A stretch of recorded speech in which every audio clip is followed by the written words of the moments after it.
Querida familia, el Señor esté con ustedes.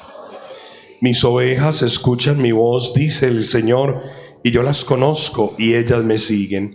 Les anunció el Santo Evangelio según San Lucas. En aquel tiempo dijo Jesús a sus discípulos: he venido a prender fuego en el mundo y ojalá estuviera ya ardiendo. Tengo que pasar por un bautismo y que angustia hasta que se cumpla. ¿Pensáis que he venido a traer al mundo paz? No, sino división.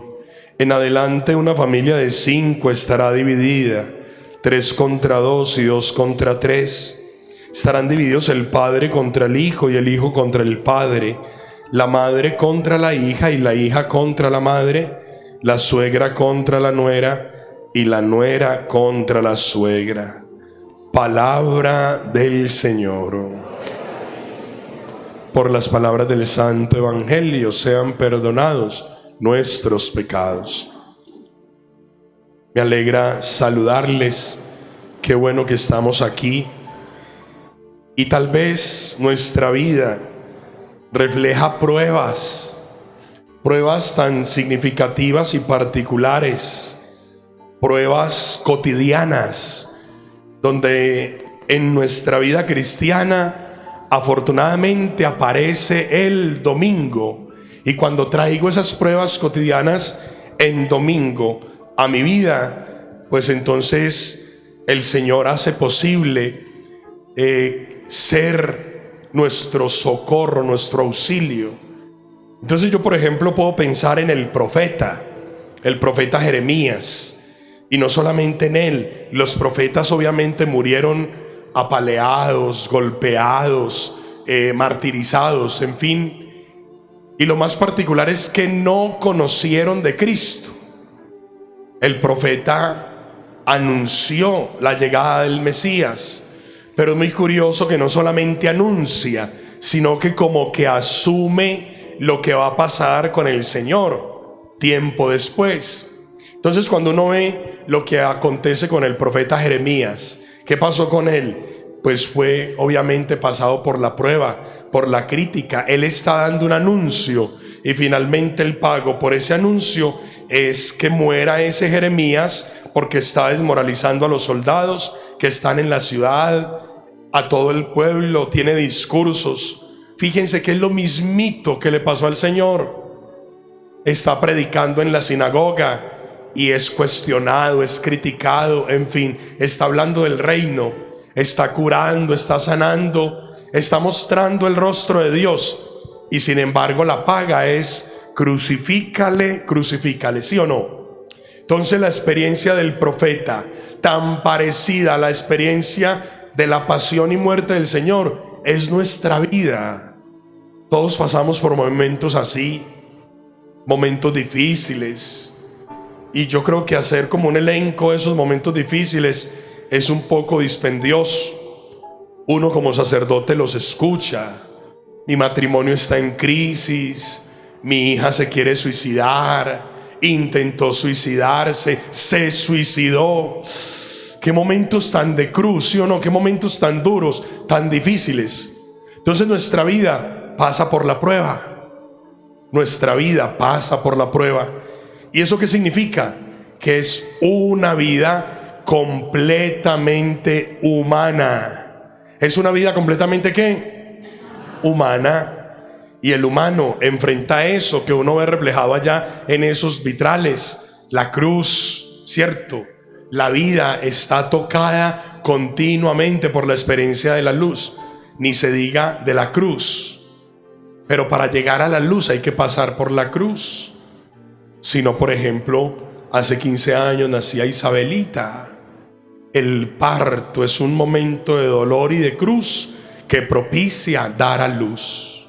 Entonces, en este primer mensaje, tu vida tan humana puesta a prueba no deja de ser desconocida por Dios. Dios conoce nuestras pruebas, ¿cierto? Yo le decía ahorita a Jerónimo, yo sé que se vinieron buscando llegar a la parroquia. Qué tan lindo cuando en la vida uno no deja de buscar y en este caso buscar de Dios, buscar la gracia de Dios.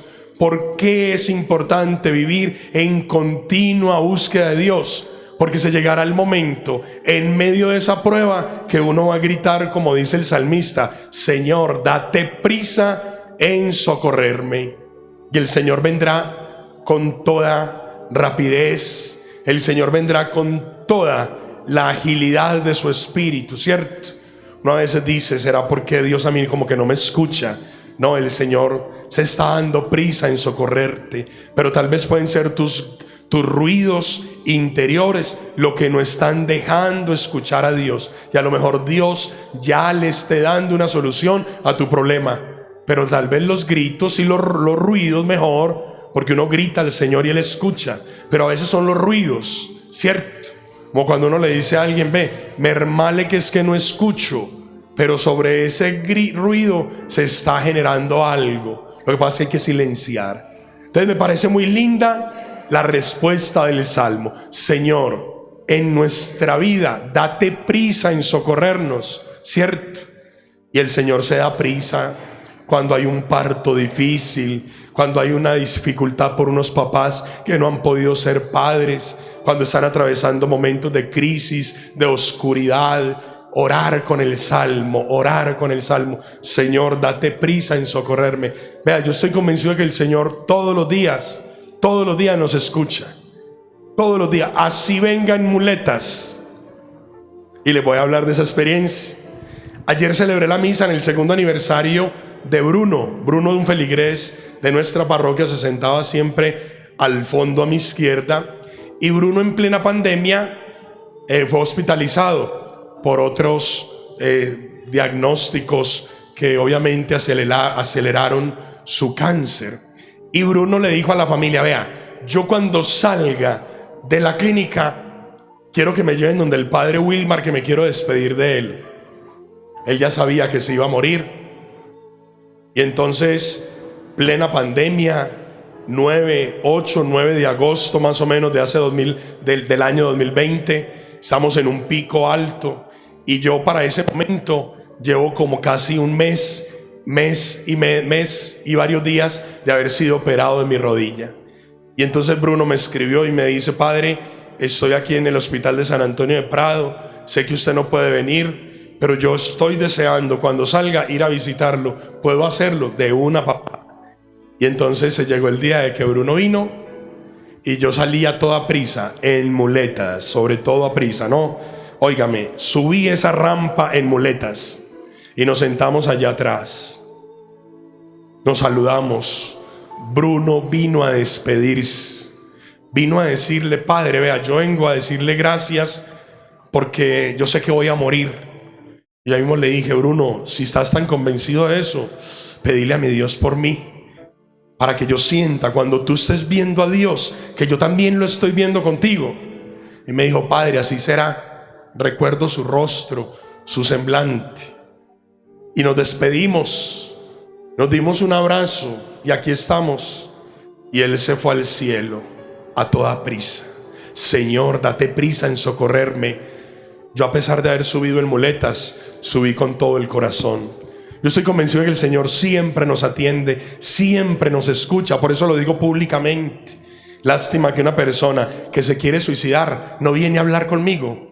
A ver qué hacemos, a ver cómo le preparo su entierro, ¿no? A ver cómo conseguimos el cafecito para su funeral. Pero primero hable conmigo. No se quite la vida, que con toda certeza el Señor se da prisa en socorrernos. Bonito es, ¿cierto?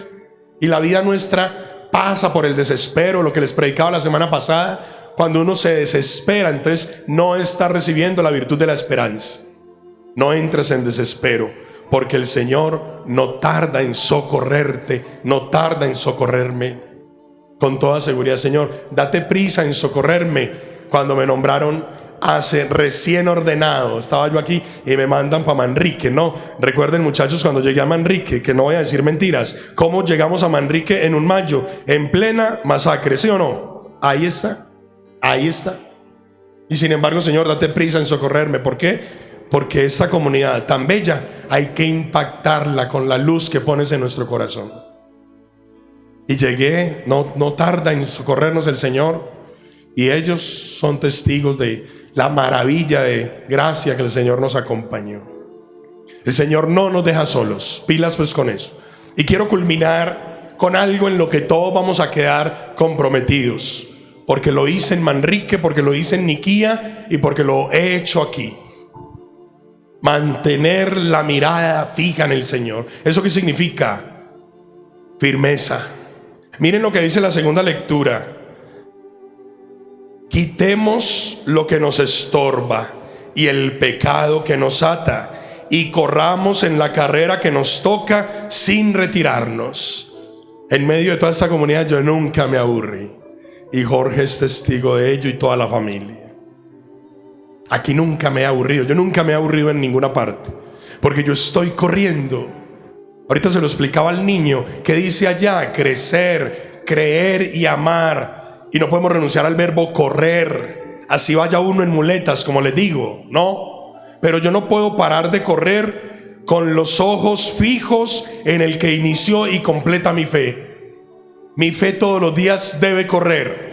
Tu fe todos los días corre. El niño irá creciendo recibiendo a Jesús y entenderá lo que significa correr a la Eucaristía. Isabelita y la familia y Querubín y Astrid corrieron para llegar a la misa. Tú córrele al Señor con la mirada puesta en Él, ¿cierto?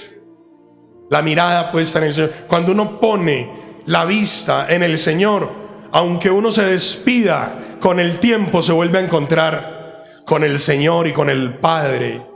Hace tiempos, Padre, que nos despedimos, pero hoy nos volvemos a ver. ¿Por qué? Porque no hemos dejado de mirar al Señor. Y el Señor lo dice en la carta a los Hebreos: mantengamos fijos los ojos en Él. ¿Por qué?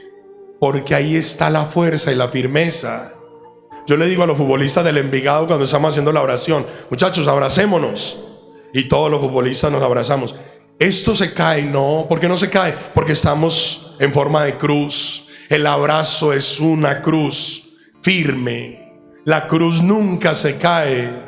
¿Por qué no se cae en nuestra vida espiritual? Porque mantiene fijos los ojos en el Señor.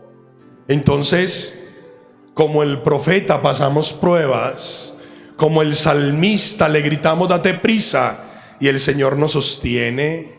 Qué bueno que eso pase. Vea, cuando uno vive así en la casa, supera fácil las divisiones. El Señor dice que en una casa se pondrán 3 contra 2, 2 contra 3. ¿Qué enredo eso con la suegra, con la nuera? Y no perdamos tiempo ahí. Quédese simplemente con esto: si yo no tengo a Cristo dividido en mi alma, yo tengo que unir y bendecir a todos los que hacen parte de mi entorno. Si nos dividimos, dejamos de correr. Si no corremos en la fe, el Señor no se aprisa en socorrernos, no se acelera, y nos quedaremos sufriendo, ¿Ustedes me han visto triste? No. ¿Y por qué no vivo triste?